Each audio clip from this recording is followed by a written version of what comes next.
up, Burros?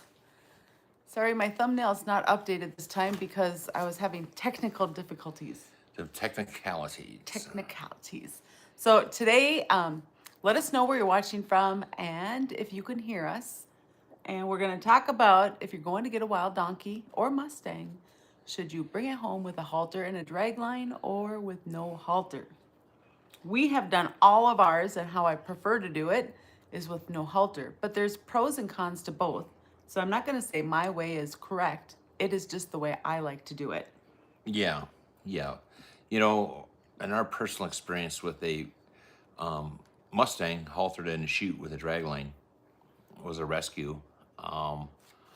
And that's the only one we had that had the dragline on it. And it was almost coming off of its nose. So here's the problem I saw with a animal that you're bringing home, being haltered in a chute with a dragline, is if you aren't able to get that animal gentled quickly, that halter is a liability. It can get caught on things. Now you've got a distressed animal that you can't touch with a rope stuck on its face. And it can be so far down on its nose that it could break the end of its nose. Yeah, I mean, like that on Remy, that rope was up about to her nostrils. And this was a horse we couldn't at the time. You know, she passed on later. She got colic or West Nile and died. Yeah, the vet thinks it was West Nile. So we choose not to have them haltered in the chute. Now, just being around these animals extensively, something that comes to mind, and I haven't experienced it, but I am thinking ahead, because in this business you have to be thinking or things don't go well. To prematurely grab a hold of a drag line or a lead line to an animal that hasn't established trust with you yet could create a lot of panic. Well, if it's done right, it does not. So there If- are pros and cons to both, and I have watched it be done with the drag line. So you use like a long stick to grab the lead rope, and then you do everything like you would if you didn't have one on there. So like a pro would be when they're stepping on it, they're learning to give to that pressure. That's a pro. It can help you kind of make contact a little bit quicker because you have that and you're going to do the advance and retreat just like as if you weren't wearing one. A con is that if it gets too loose, like when they put it on, it's not going to be loose. But we all know, like sometimes if they step on it, they're going to be pulling that knot and it's going to get loose, right? That's what happened with Remy. She was on her, I think we were her third home. So she was never able to get touch.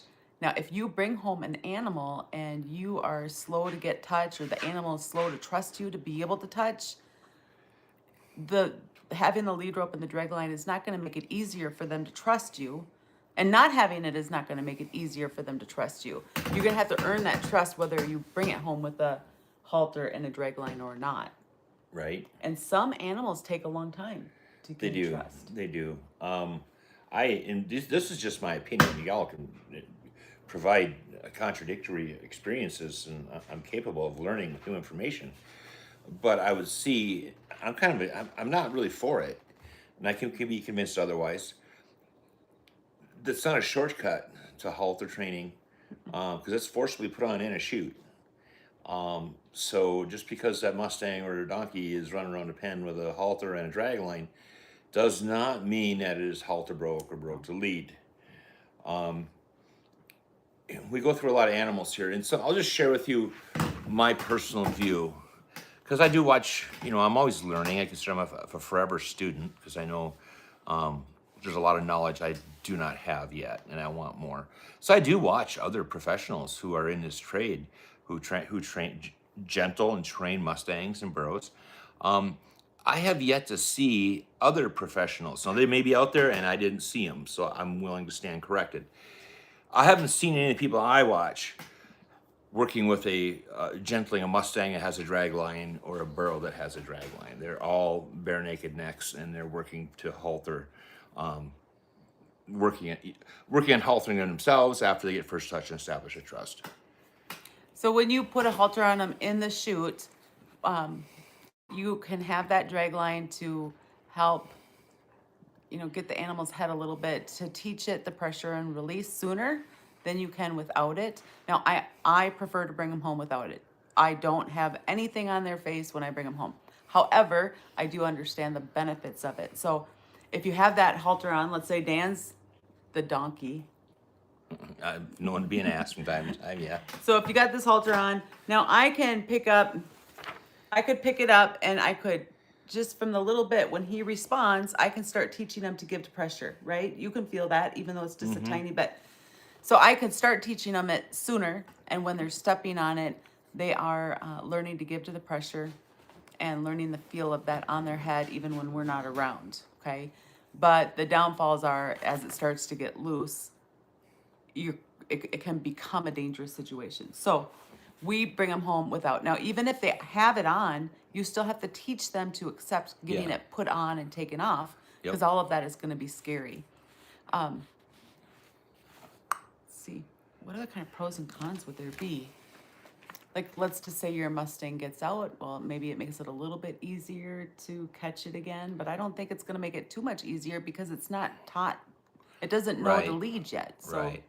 Well, I'll let you spearhead the pros, the possible pros on that. I guess I'd be, if I had to, I'm not for it. I'm not against anyone who does. If somebody is doing that with consistent success, I'd love to hear about it. I mean, like I said, I always want to learn. But until I encounter this information, I'm gonna always prefer to have them not haltered in a chute. So the pros of bringing them home without the halter on, well, we don't have to worry about how soon it takes us to teach them to put a halter on, because there's no danger in letting it take the amount of time that it takes. Once they are accepting the halter, we're also having built some trust up there, some of that connection that has to come in order to do it. And you got to do it either way. So you're building that up. You're letting them come in their own terms, because when you bring them home with no halter, you're for sure starting at liberty. Okay. And that's how we train, is at liberty. That's how we start the gentling. Okay. Once we're training, like to lead or picking up feet, I've trimmed them at liberty. Once we're actually training, then we're not at liberty anymore. But we start off everything at liberty, even their feet. We want them to have the choice to go, so they choose to come back, like it's their choice to be with us. And sometimes that takes a little bit of time to gain their trust and their curiosity enough to want to come be with us. Yeah, definitely. We're dealing with that now. We're on, what, a week and a half that we've had these guys home. We brought them home Thanksgiving morning at 1 o'clock in the morning. Yeah, well, it's been so So is it a week and a half? Thursday, yeah, a week and a half. Okay, so we have touched a couple of them with a long stick. It's like a lunge line stick, but we're not even close though. Like, we're still building up that curiosity. Today, when I was down there, Dan and I were down there together, and there's one that's a light color with a really dark nose. We don't know their names yet, but they're gonna have Thanksgiving themed names since we brought them home Thanksgiving morning. So Dan suggested that one's called Mustard, because he can, yeah. So, anyways, then we can joke that he's a turd, right? Right. But he's not. I mean, he's sweet. I think he's smart as a whip. But It's a smart donkey. Yeah. so I'm working on getting him just to face me, and then we were all done with that. We did our 15 minutes, and then we were in the pen with the tire in it for feeding. It's a great big like tractor tire that we put hay in. And I just sat down on it. Oh my gosh. He thought I for sure was going to eat him. I started to get a little concerned for That my was safety. tense. I was in a pen next to her working with a different donkey, and I saw what she did, and don't know why the reaction from this donkey she's in a pen with. It's not a big pen. There's not a lot of room in there. It's like 48 by 48. No, Okay. 24 by 24. I said it wrong. Yeah. Math. So if you're sitting in the middle, which you were, there's always a fence 12 feet from you. That donkey was horrified. I was wishing I could find a way to hit the pause button, because there was some panels rattling from him bumping into him. It's icy. He was sliding. He was calm, and he was with the program when she was standing up. He was turning and facing me. I was Yeah. getting him to follow me. He was rocking it. Yeah, and then she sat down, and that blew this donkey's mind. That the shape changed. I tried to apply rational thought and logic to it, and it didn't make any sense to me. But The donkey can explain it to us later what it was thinking. But I've heard of some people sitting on the ground, gentling their donkeys, and I think it's a predator thing. What's a That lion can do? be, Yeah. yeah. What's a lion do before mountain lion? It's gonna crouch. So And we put chairs in there quite often and sit down on chairs. It was just the situation where he kept turning and his butt would come my direction. Now I was 12 feet from him, but once you take his 4 foot or 5 foot long body, I'm just like, okay, so when I didn't want to get up and teach him that the right answer was to panic, nor did I want to get kicked. So eventually, just as soon as he looked at me, I stood up so that way I was Yeah. releasing pressure when he looked at me, because that's the end goal, right? To keep their front looking at us so that they can't kick us. right, and that was a learning moment for us. MaryJo's over there. I mean, she's only 15 feet from me in the next pen. And when she sat down, this donkey lost his mind. Normally a pretty calm donkey too. Yeah, he is. He's not some Super Bowl bouncing off of things. I mean, we had panels rattling, and that's like, oh gosh, we're 10% from him going AWOL and having a donkey-shaped hole in that pen. And I'm like, hey, sweetie, maybe you should stand up. And she pointed out, well, I can't really reward this behavior by taking his pressure away, so I'm going to sit here until he calms down a little bit. And that's exactly That what was she my did. initial, well, and I didn't quite do, my initial goal was as soon as he calms down, I had set a timer for 15 minutes. We were done with this session, so I thought, I'm just going to sit here. Maybe he'll come eat the pay that I have in a little bin for him, right? Because that's what we do a lot, right? But for whatever reason, this was a trigger to him. So I wanted to sit with him until he calmed down. But he was spinning. He wasn't kicking, but he was spinning so much, I was starting to get nervous for my safety. So instead of staying there till he calmed down, I stayed there till he looked at me. And then I got up and I just got out of there. So what we learned from this, that we need to do a lot of time sitting in that pen until this dude can calm down and understand that we're not in a crouching position, we're not going to dive on him, and then reward him. But when he does finally calm down and everything's cool, then standing up, and that'll take that pressure away from him. Absolutely. And we've had other ones that get nervous when we sit down next to them. Uh-huh. So they get over it with time. But remember, they're wild animals. Like yesterday, we talked about the dogs. And yeah, you can teach them to be safe around your dogs, but they are wild. They're really nervous for their life right now. So we Yep. have to help them see that they're safe, Yep. That poor guy thought he was under attack. right? Now, if you guys are thinking about bringing home a wild donkey or a Mustang, right, you need to decide whether or not you're going to bring them home haltered with a drag line or not, okay? And there's pros and cons to both ways. You guys know what our favorite way is to do it, but both ways do work, okay? Just know the pros and the cons. That way you know what you need to be ready for, right? If you know that that you're still working on your timing and stuff, and maybe it's going to take you a little bit longer to be able to get to that halter, maybe don't do it, right? Right. But maybe if you are seasoned or, we just don't want that halter to be in a situation where it can hurt it, where it can like go to scratch its neck or its face and then get its paw through there. That would be its hoof through there. That would be dangerous, right? Right. Or where it gets loosened from stepping on it and then they can break their tip of their nose. Now there is an adoption event coming up right now. So if you guys go to the online corral, you guys can apply to adopt a wild Mustang or burro or more and bring them home. This event is starting on January 5th and then it closes on January 12th and then it's online. So you go online and then you can type in criteria, whether you want a burro or a Mustang, and then you could put age in there. You can put all kinds of details in there and then you can see what they have available. You could be watching for your favorites. Sometimes it can be interesting to see what they go for. So the bidding starts at $125, but then you could be competing against other people. So some of them go for a lot of money. I remember. There's Mustangs that will go for thousands and thousands of dollars, based on usually it's color and to a lesser extent conformation. Certain HMAs drive a higher value than others. Have fun with it. Yeah, check it out. Like, go and see what's out there, what's available. Start to become familiar with the different HMAs. We know of a few for Mustangs. We have 3 different HMAs that we've worked with so far. And then with the burros, I don't know how many, but a lot.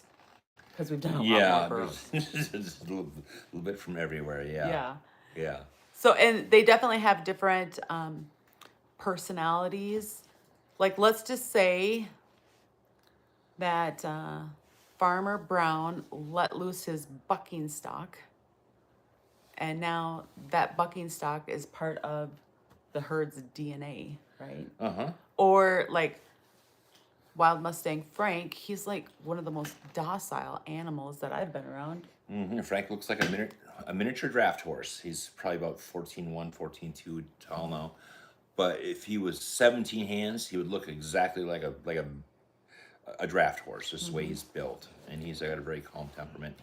And other people I visited with about Mustangs from his HMA, that's a pretty common trait from that HMA.